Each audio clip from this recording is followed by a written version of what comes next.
and emergency crews kicked them out. And after that, their apartment building was boarded up.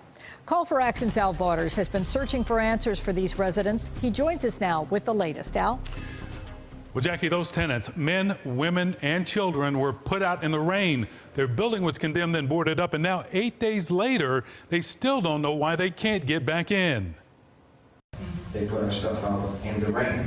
Tenants from 6315 Robinson Road appealing to the Lockport Town Board to let them back into their building. It's been difficult to make arrangements with the building manager to get back in there to get something out of our apartment that we might need. The tenants were put out of their building July 29th, men, women, and children, when the town's building inspector condemned the building and had it boarded up. Tenants were given 15 minutes to grab their belongings, like single father Lametrius Gibson, whose son suffered a seizure. We were outside in the rain, and he had one. And then I had to actually go back and forth with one of the firefighters or the sheriffs, I can't even remember who it was, to go back in the building to get his medicine. Last Wednesday, we asked Building Inspector Brian Belson how soon the tenants could move back in, but he would only tell us from the top of a staircase there were other issues. Is it mainly because of the fire alarm? It's a lot of things. It's about a dozen things. That was last week.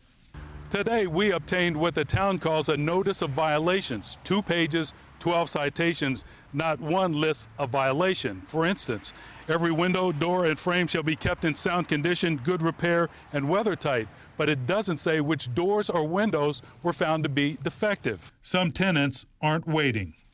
I plan on leaving this building with all my belongings and not having to deal with it ever again.